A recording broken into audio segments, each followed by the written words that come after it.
एक और कविता है, मेरी समझ में नहीं आता, मेरी समझ में नहीं आता कि यह कविता मैं क्यों लिख रहा हूँ, और मेरी समझ में नहीं आता कि इसे आप क्यों पढ़ रहे हैं।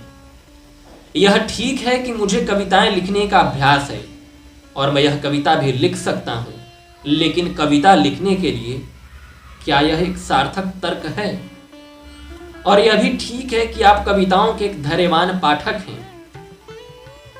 यह ठीक है कि कविताओं के आप धैर्यवान पाठक हैं और आपको यह कविता पढ़ते वक्त फिलहाल कोई दिक्कत महसूस नहीं होगी, लेकिन कविता पढ़ने के लिए क्या यह एक सार्थक तर्क है?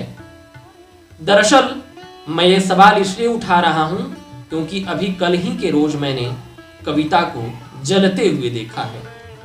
वह बेचारा हरखू जो पिछले 1 महीने में तालाबंदी का शिकार था, अपने तमाम साथियों सहित सांझ को सुरती फांक रहा था।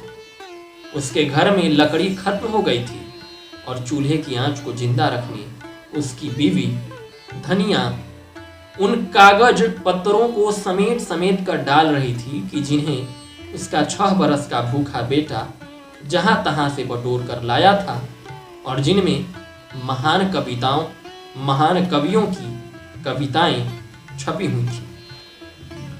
कविता ही नहीं, चूल्हे की उस आग में मैंने नेताओं की रंग बिरंगी तस्वीरें और उनके जादुई नारों को भस्म होते देखा। मैंने देखा कि उसकी आग में पूंजीपतियों की लाशें जल रही हैं।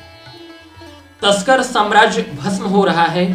तमाम रैलियों के साथ बंगाल का अकाल धधक रहा है। देखते देखते चूल्हे की इस आग में सारे प्रांत जलने लगे हैं। सारा देश इससे प्रभावित हो गया है। यह एक अजीब किस्म की आग है जो अपना दुतरफा असर दिखा रही है।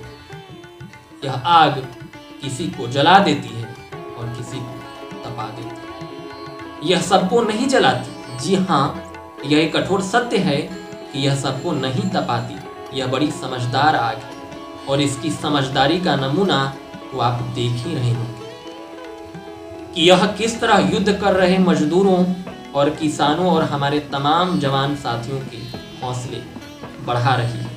उनके चेहरे चमक रही है। यह आग इन्हें तपा तपा कर कुंदन कर रही है।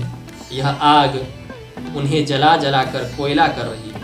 सचमुच यह बड़ी शक्तिशाली है और इसके प्रताप से कुर्सी पर बैठे बैठे सुरमा कांप रहे हैं। इसके रास्ते में आने वाले अंधेरे के पहाड़ बुरी तरह हाँफ रहे हैं। यह आग मेरे साथ एकाकार हो गई है। यह आग आपके साथ एकाकार हो गई है। यह मुझे लड़ने के लिए ललकार रही है। यह आपको लड़ने के लिए ललकार रही है। इसलिए मेरी समझ में नहीं आता यह कविता मैं क्यों लिख रहा हूँ, और मेरी समझ में नहीं आता इसे आप क्यों पढ़ रहे हैं। उत्भ्रांत। तो इस प्रकार हमने उत्भ्रांत की रचनाओं को पढ़ा। वो उपन्यास में कविताओं का भी प्रयोग करते हैं। जैसे आप देखेंगे कि जयशंकर प्रसाद के नाटकों में या भारतेंदु जी के नाटकों में या उनकी रचनाओं में बीच बीच में जो पद्य आता है, बीच में जो कविताएं आती हैं, जो अनेक प्रकार के उनके पद्य आते हैं, कैसे उनमें एक नई प्रभावशीलता उत्पन्न कर देती है। उसी तरह से लेखक ने यह अनूठा प्रयोग किया है अपने उपन्यास नक्सल में, जो सस्ता साहित्य मंडल से प्रकाशित हुआ है। लेखक, जैसा मैंने बार बार बताया, उत्भ्रांत जी हैं।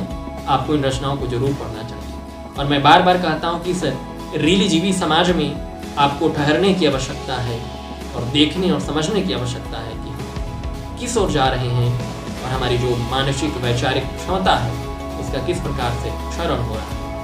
तो आपने पूरे धैर्य से हमें सुना।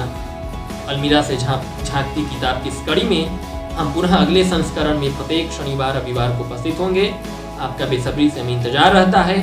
आप जरूर वीडियो को देखें और अपनी प्रतिक्रियाओं को जरूर दर्ज करें, क्योंकि मैं अक्सर देखता हूं कि आप लोगों की प्रतिक्रियाएं नहीं आ पाती हैं, जिससे हमें उस स्तर पर प्रोत्साहन नहीं मिल पाता है कि मैं सही दिशा में हूँ। तो अगर सही दिशा में जाने के लिए आपकी प्रतिक्रियाएं हमें मिलेंगी तो निश्चित तौर पर हम अनेक नए अनूठे और अभिनव प्रयोगों को कर पाएंगे, उसे दिशा दे पाएंगे और आपके लिए नई चीज़ों को ला पाएंगे। मैं भी एक हिंदी साहित्य का विद्यार्थी हूँ, तो विद्यार्थी होने के नाते सीखने और सिखाने का जो क्रम है एक विद्यार्थी ही सीख सकता है, जान सकता है। आपने पूरे धैर्य से सुना, आपका बहुत बहुत